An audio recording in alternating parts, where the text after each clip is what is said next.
Hi, Year 5. Miss Jordan here from a new location this time. I'm from my living room. Sorry, I just got somebody I think wants to say hello to you. That's my cat Crunchy. Let's hope that she doesn't try and cry on the laptop as I'm reading. Just want to say I'm missing you all lots. Keep up the great work you're doing at home. You're doing a really good job. I have loved seeing the music videos that some of you have sent today.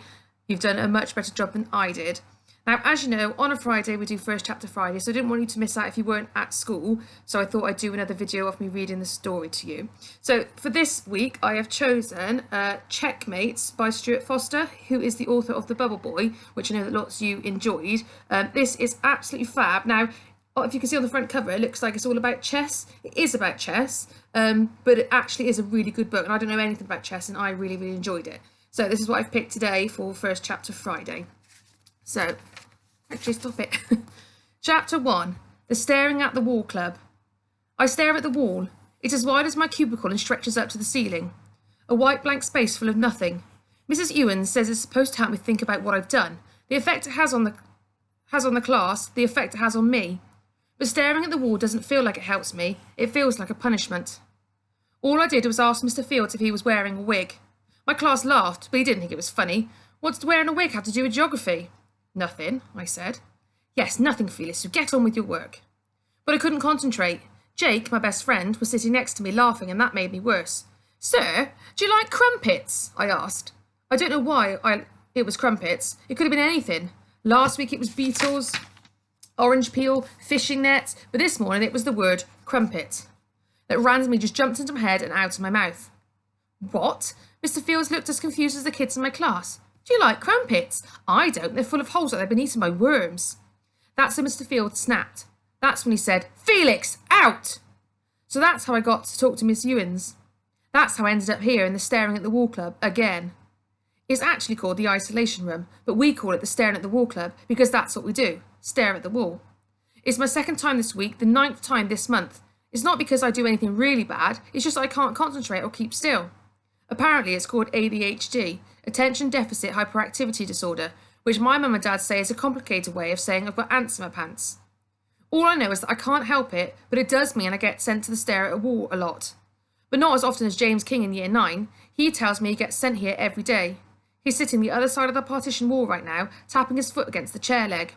And there are 4 other kids in here, 2 boys from Year 8, 2 girls from Year 9. We don't talk to each other, but sometimes we smile or nod like we're members of a secret club. But most of the time we sit in our cubicles and stare at the white wall, thinking about the things we've done. Except all I can think about is going home with Jake to fight the cavalry. Tap, tap, tap. Tap, tap, tap. James, I think we've had enough of that. Tap, tap, tap. Tap, tap, tap. James! Mrs. Ewens looks over the top of her computer. Can you stop it? But miss, I've been here for ages. And whose fault is that? Mine. James King sighs. Tap, tap, tap. I stare at the wall. Tap, tap, tap. Hey, you! James King whispers like we're in a prison. I ignore him. He's always in here because he's been fighting or has sworn at a teacher. I'm only in here because of crumpets. I try to concentrate, but I can't stop getting carried away by my imagination or the tiniest thing that grabs my attention, like cars going by outside and a spider crawling down the wall and along the floor. I slide my shoe across the carpet tile. The spider crawls up the toe of my shoe over my laces. Oi! What? I jump out of my thoughts as James King pokes his head around the edge of the partition. I don't want to talk to him and get in more trouble, but Jake says the worst thing you can do is ignore James King, because he'll think you're scared of him. What? I whisper back. Did you get sent to Mr. McGlash? James King talks like he's my friend, but he never says my name. No, I whisper back. I did, he boasts. Says he's going to expel me if I do it again. What did you do? Nothing much, just couldn't sit still. He pulls a face like that's no big deal, then says, You're the kid with the weird granddad, right? You say this every time we're in here, I sigh. I know I do. That's because he is weird. You don't know him? Don't have to, James King says. But you're picking you up every day in a pink car is weird. He's just my granddad, I say. James, move along, away from Felix. Get him to move. No, says Mrs. Ewens. I asked you. James King huffs, then picks up his bag and moves. It's only a few seconds before he starts tapping again. I stare at the wall and try to block him out. Some kids do homework in here, some read books. Jake said he fell asleep once.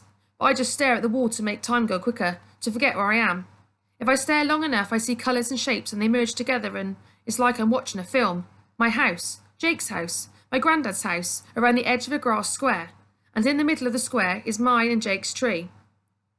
In the winter, we're soldiers crawling along the grass on our bellies with guns, talking on a two-way radio, and when the coast is clear, we fix our bayonets and run through in the snow.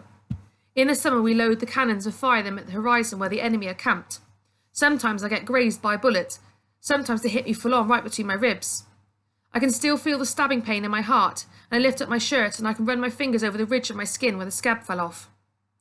Me and Jake take everyone on. It doesn't matter who they are, what country they're from, it's any soldier who dares to come near us and threaten our tree. I imagine I'm there now and I can see them advancing through my binoculars. There's a sniper on top of Mrs. Flower's roof, sweeping around the square, over the parked cars at the front door of our houses. He keeps sweeping until he suddenly stops dead in the line with our tree. I need to stop him, I need to. I pick up my rifle and rest the butt against my shoulder. Snap. The sniper locks right into me and I'm locked onto him. We're two eyes at the opposite ends of a giant telescope. Don't shoot, he whispers. Don't shoot, I whisper back. Click. He's pulled his trigger. Click. I've pulled mine. I duck as a bullet whizzes past my ear. Ha! Got you! The sniper's head explodes like a giant tomato. Felix! Felix! Someone taps me on my shoulder. I jump and turn around. Mrs. Ewens is looking at me all weird. Yes, miss, I was just... My brain scrambles back to this world. Mrs. Ewens taps the table. Felix, she says, your granddad is here. Right, so I hope you enjoyed that first chapter. So as I said, the book is called Checkmates by Stuart Foster. I really, really do recommend it to you. So bye for now from me and from my little friend here.